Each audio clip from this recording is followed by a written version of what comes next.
This is episode 36, the adverbial. And here we are. We've made it to our final function, the adverbial. And when we finish this video, we will have covered all the word and phrasal classes and all of their functions. And that's huge. So let's get straight into it. An adverbial is a word or phrase that is used to add detail or information to a verb. It can be information about how, when, or where something is done. Now, I'm sure this sounds very familiar to the adverb, but there are some distinct differences. So let's have a look at those now. So, an adverb is a word or phrasal class or form. Let's write that.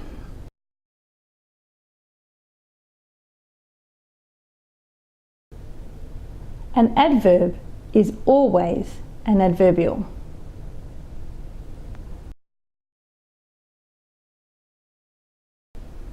On the other hand, an adverbial is a word or phrase function.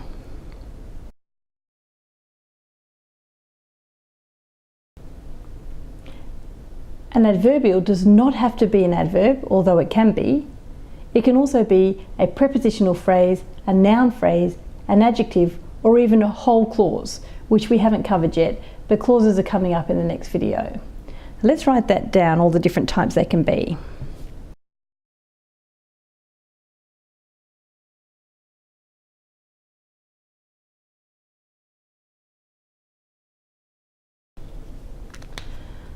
So I think the best way to understand an adverbial, like anything, is just to take a look at some examples.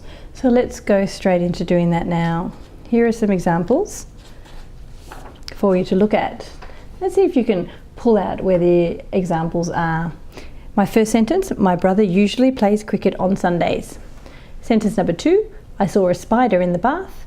And sentence number 3, she might try a new plan this time. All right, so let's pull out the adverbials here. In the first sentence, there are 2 adverbials. The first one is usually. That's an adverbial. It's also an adverb. And it's telling us to what extent my brother plays cricket. And the other adverbial is on Sundays. But that's not an adverb, that is a prepositional phrase, and it's telling us when specifically he plays cricket. Let's have a look at the next one. Where's our adverbial there? In fact, we could just probably put A for adverbial instead of ADV because we're not distinguishing it from adjective. So maybe ADV can be our adverb when we're distinguishing it from adjective, and an A is adverbial because it's not distinguishing it from an adjective. I saw a spider in the bath.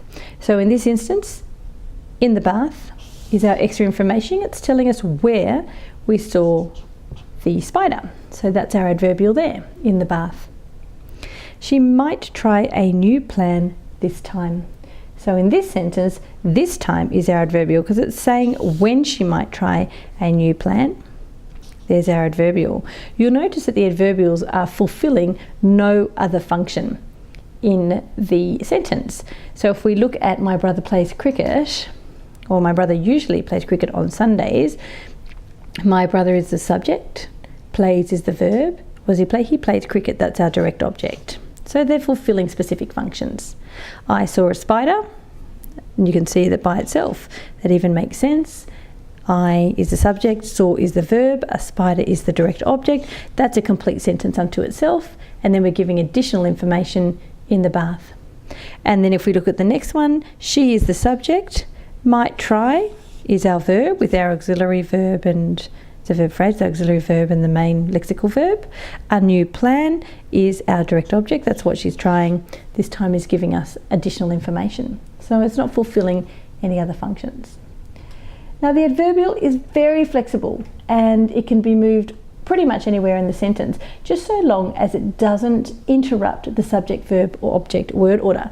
So let's have a look at where it can go in a sentence. So I saw a spider in the bath. At the end, yep, no problem. In the bath I saw a spider. Also good. And all of this and the choices that we make are all about how we want our information to flow, how we package our information, and that, as I said earlier, is going to come up in a different video series, not in this one. What about this one? I in the bath saw a spider. Now in this instance, it is I who is in the bath and not the spider per se. So therefore, this is giving different information. It's not saying that the spider could have been on the wall, so it's changing the information. I saw in the bath a spider. Now that's not standard English. It's something that we might say if we're putting emphasis on something, or if we're interrupting ourselves and fixing ourselves as we verbally or orally give that information, but it is not standard English. We can't do that. So in this instance, in the bath really can only come at the end of the sentence or at the beginning of the sentence for it to retain its meaning. Now it is possible to pile countless adverbials in a sentence.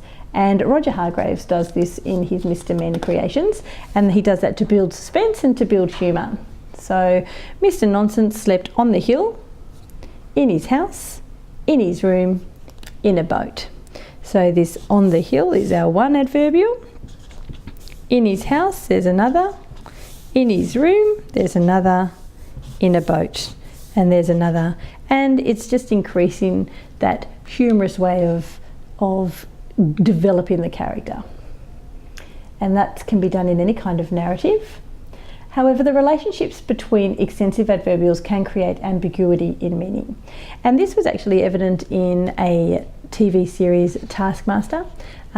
Richard Osborne made very good use of this ambiguity when the team were asked to put 3 inflated yoga balls on a yoga mat on a hill. Now, how would you do that? Would you, like most other contestants, take the yoga balls up to the hill to place them on the yoga mat up there? So you took 3 yoga balls and put them on a yoga mat that was on a hill. Or would you, like Richard Osborne, bring the yoga mat that was on the hill down to the bottom and put the yoga balls on it there? Because the yoga mat's on a hill and the yoga balls don't necessarily have to be on the hill. And as you can see, this piling up of adverbials is creating ambiguity in meaning. And that's one of, even though you could continue to pile adverbial on adverbial on adverbial in English, it does increasingly mix up the meaning and make it very ambiguous. So you have to be careful. And that is Adverbials Explained. And they are all the sentence functions that I'm going to cover and that are within the scope of this series. There is the object complement, which is not within the scope of this series, but we'll look at that at another time. Instead, what we're going to do is move on to the sentence structure. And we're going to start by looking at the clause and the simple sentence. So until then, thank you for watching the Language Code.